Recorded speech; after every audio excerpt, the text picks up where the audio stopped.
What's up, it's your boy Romaine, back in this bitch with another video.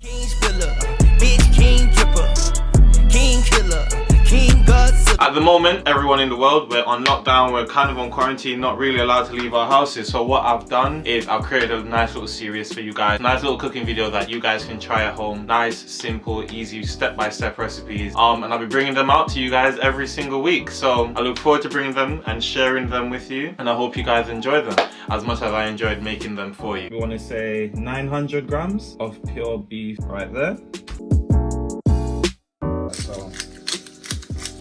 Hello guys, welcome back to another episode of Quarantine Kitchen, where we teach you nice, simple, easy recipes that you can try at home. We're doing Cote de Boeuf, creamy mash and peppercorn sauce. Stay tuned. So guys, Cote de Boeuf, all that means is ribeye on the bone in French. And please guys, I butcher pronunciations for fun, don't get on to me. So we've got our nice ribeye here on the bone. This is about, we want to say 900 grams of pure beef. List of ingredients that you'll need. You need some thyme, garlic, mixed peppercorns. You can either use black or green peppercorns, but we have mixed, so we're going to use mixed. An onion, brandy of your choice, or dark liquor of your choice. I've got Courvoisier in the house, so we're going to use some Courvoisier. Salt, beef stock, double cream, and about a kilo of potatoes. So what we're going to do to this steak, we're going to reverse stir it. That means we're going to get it to the temperature that we want it to, and then we're literally just going to seal the outside of it in some foaming butter. Get a nice small knife, and you want to clean this bone up. You want to get rid of all of this meat, all of this sinew that is there. All you're just going to get a knife and you're just going to rub it down just like so. You can get all of that off. Do that until your bone is nice and clean. So once you've gotten your bone nice and clean like so, you're going to get a piece of foil and you're going to wrap it. This is going to ensure that when you put it in the oven and you're leaving it in there for quite some time, your bone's not going to go black. It's just going to get it just like so. Just going to wrap that up. Just like so. Nice and tight. The next step is to pat down our meat to make sure that there's no moisture on it. Moisture is your enemy here. Get a paper towel and then just pat that all the way around, just like so. Then what we're gonna do, quite heavily season this. This is a lot of beef, and again, when we put this into our butter, a lot of this salt is going to go. And then with your peppercorns, your mixed peppercorns, just gonna crack and just like that as well. Forgive my pepper mill, not the best in the world. Turn that over like so, and we repeat. And this is a big piece of beef, so we're gonna do it all the way around. So once you've got her nice and seasoned like that, you're then going to transfer her over to a rat tray. We're going to get her in the oven at gas mark 6 for about 20 minutes. We want this to get to about 52 degrees in the center, so I'm going for medium rare. All the temperatures for blue, medium rare, rare, and everything like that, so you know what you want to get your one to. We're going to get this one. So for our potatoes, you want to get some water on the boil. You want to get a stock cube in there, veg stock, and you want to get some salt in there. We're going to just bring this up to the boil now for our potatoes. You're going to want to use a probe to make sure that your beef is at the correct temperature. You can do this by hand, but to be a bit more accurate, especially for a reverse sear, you're going to want to use a digital temperature probe. When you buy these or when you leave them a bit too long, they can like uncalibrate, so you want to recalibrate and make sure that it is telling you the exact temperature. Two ways to do this actually. The first way, which is what I'm going to do now, you can get some hot boiling water from the kettle, get your probe in there, and that should read 100. And if it doesn't, then that means you need to reset your or recalibrate your probe. The other way to do this, get some ice, get some water, and then this is just the exact opposite. This should be at 0 or below 0. In your boiling water, so this is 100% going to be at 100 degrees. Once you start seeing the Romaine boil, I'm gonna hold it there for about 10 seconds. Make sure that it doesn't touch the bottom of the pot. As you can see, we've got 100 degrees there. It's been about 20 minutes. I'm gonna get our meat out. Oh, that smells amazing. So you're gonna get your probe right here, and you're gonna go right into the center like so. Leave it in there for about a good 10 seconds or so, just to make sure you get the exact temperature of that meat. Now, do never ever probe the fat of the meat, because that's always going to be at a higher temperature. We're about at 40, so we want to go up to about 52, 53. So once we've got our beef to about 40 degrees Celsius, we're gonna peel and boil our potatoes for our mash. Splash water will be hot. Did I hit you? Yeah. I just burnt my cameraman, guys. Did you say man for splash? Do not do that at home, use a fork. Cover that lid up, bring that back up to the boil, and we're just going to cook these potatoes until you can put a knife through it and it literally slides off the open. I mean, it will be cooked. Then next, in a pan on the stove, we're going to get our double cream in there like so. One double cream. 2 double cream. Oh, turn the stove underneath that. I got the right one this time. I'm very proud of myself. Okay. Then we're gonna get in there 3 cloves of garlic. This does not need to be peeled at all. Just gonna smash them like so, skin and all, everything. And just gonna get them straight in there. What we're gonna do, we're just gonna infuse our cream for our peppercorn sauce and for our mash. Our quarter of our onion. This we're going to peel like so. Just gonna literally onion in there too.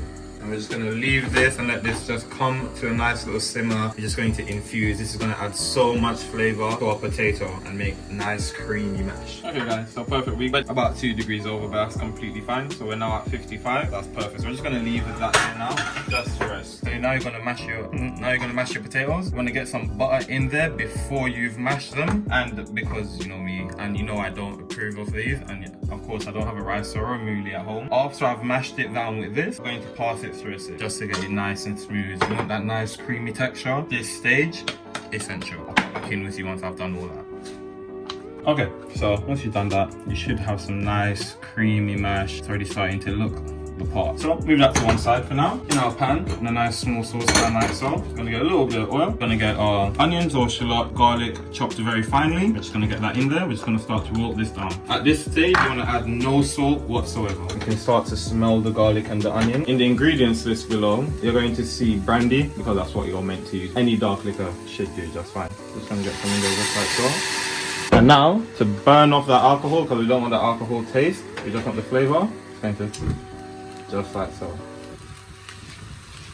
I'm just going to burn all that alcohol off. Be careful when you do this though. What we're going to do, we're going to let this reduce. And at this stage, we're going to add our peppercorns. You don't add your peppercorns before this, because your peppercorns will burn when you light it. Now again, I'm using mixed peppercorns. You can either use pink peppercorns, black peppercorn, or green peppercorns. I've got all 3, so why not use all 3, right? Just gonna load that boy up with peppercorns. And you're gonna let that alcohol reduce all the way down to almost a syrup. I like my peppercorn sauce, peppercorns without the peppercorns. So all that means is that they will strain the peppercorns out of the sauce before they bring it to you.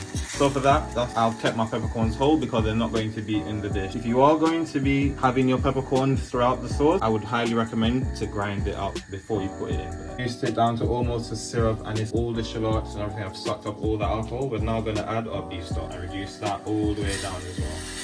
So whilst that's reducing over there, whilst our beef stock is reducing, you're going to get in the pan some more butter, and we're just going to mix this once it's about halfway mixed in. We're going to get this lovely mixture we have here. That's our double cream, our infused double cream. We're just going to get some of that in there. Once you've done all that, you should have nice, creamy, smooth mash, just like so. Perfect. Now we're just going to cover this. Again, on your now lowest burner over here.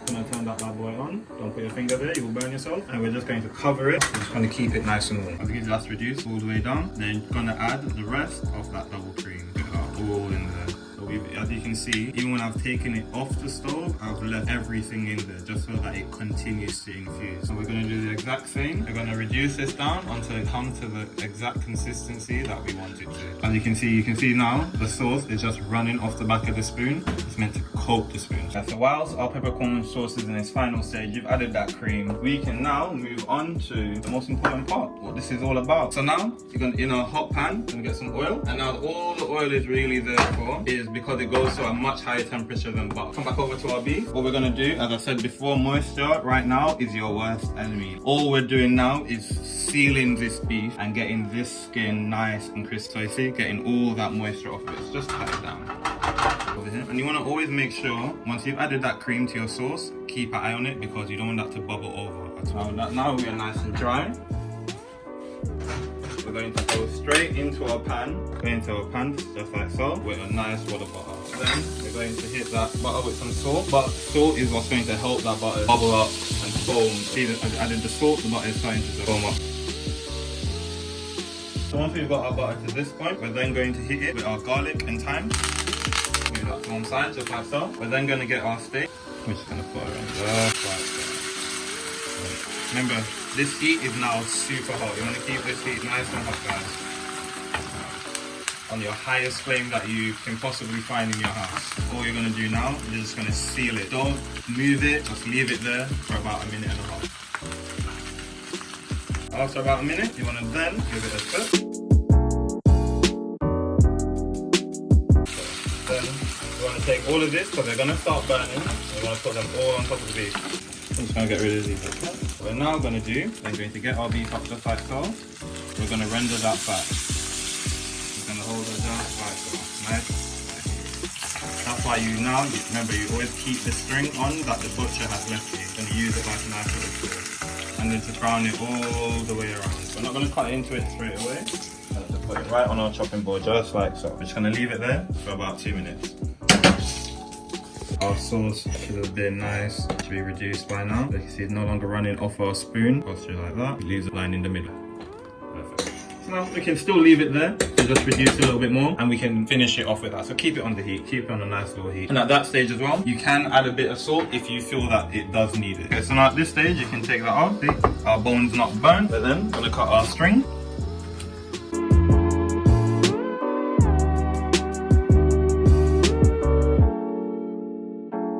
You can see the bone literally just runs from here to here. So we're gonna get our knife onto our bone. We're literally just gonna feel where the bone is. I'm just gonna cut her off like that. This is the best bit. Chef's tip, like if you've cooked this beef, you get that bit, okay? I'm just saying. So you can see our beef is nice and medium right in the middle. Perfect. So, as you can see, so beef comes, so there's going to be a cap and there's going to be an eye, yeah? So what you're gonna do is just literally going to cut the eye off like so. I mean, you can see that natural fat lining that goes around it. Perfect, just like that. Get that there. And then all we're gonna now do is just slice our beef right across. Just like so.